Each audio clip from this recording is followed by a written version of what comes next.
Welcome to the Practica podcast. This is the first episode of Native Hacks with Practica AI. I'm Ethan and I'm going to host this episode to help you level up your language skills.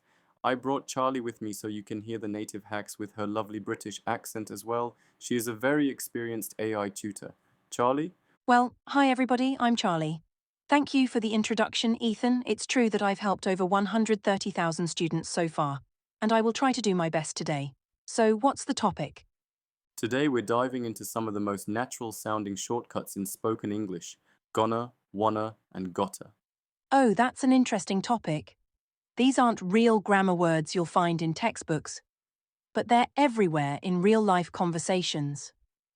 Right, they've only recently become more accepted in written English. For example, gonna has been in use since the early 1800s, but it wasn't commonly written until much later.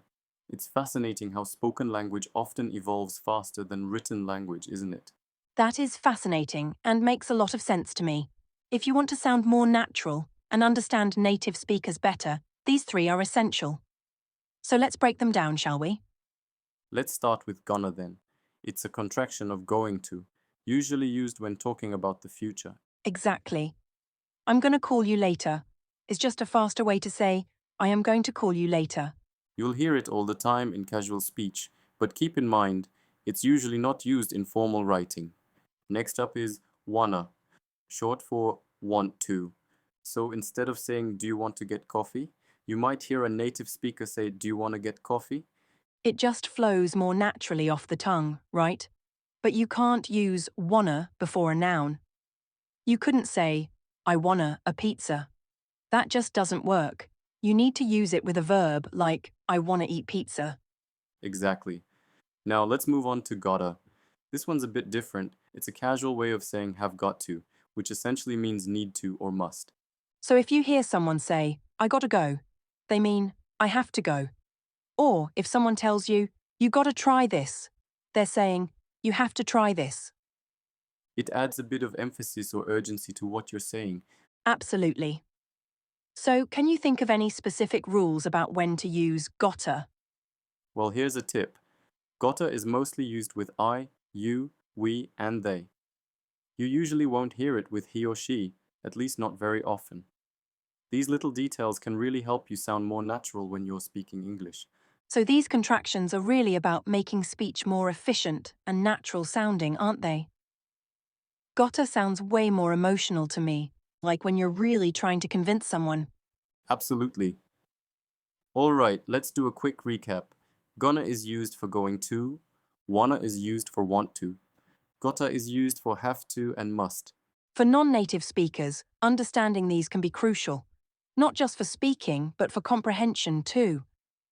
Imagine watching a movie and not understanding half of what the characters are saying because of these contractions. Oh, I can see how that would be frustrating. So how can language learners practice using these contractions? I think one effective method is shadowing.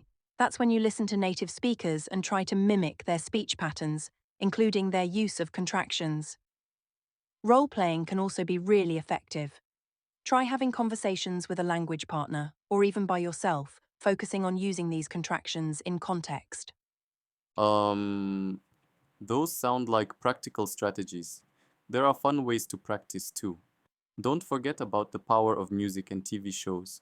Song lyrics often use these contractions, and listening to them can help you get used to how they sound in a natural context.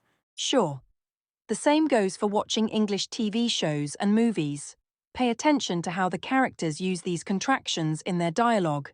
It's a fun way to practice and makes the learning process more enjoyable. Totally, and here's something interesting. While these contractions are very common in American English, they're also used in other English speaking countries, though sometimes with slight variations. I mean, yeah, in British English, you might hear want to contracted to wanna, but it's less common than in American English. Yeah, right? And in Australian English, you might hear gotta used even more frequently than in American English. It also makes the learning process more interesting and dynamic. It's all part of understanding the rich tapestry of the English language in all its forms. And for learners, it's a reminder that there's no one correct way to speak English. It's a diverse language with many variations. That's a great perspective. The more you listen to different varieties of English, the more comfortable you'll become with these variations. And don't be afraid to use these contractions yourself. When you start using them naturally, it can give you a real sense of progress in your language learning journey. That makes sense. Is there anything else learners should keep in mind about these contractions? Absolutely. While these contractions are great for spoken English, you should be careful about using them in writing.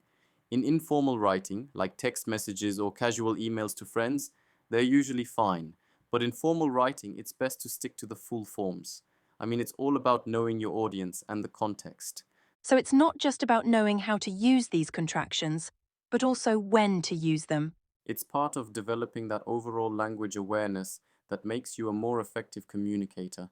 And that's really what language learning is all about, being able to communicate effectively in a variety of contexts. Well said. Any final thoughts for our listeners?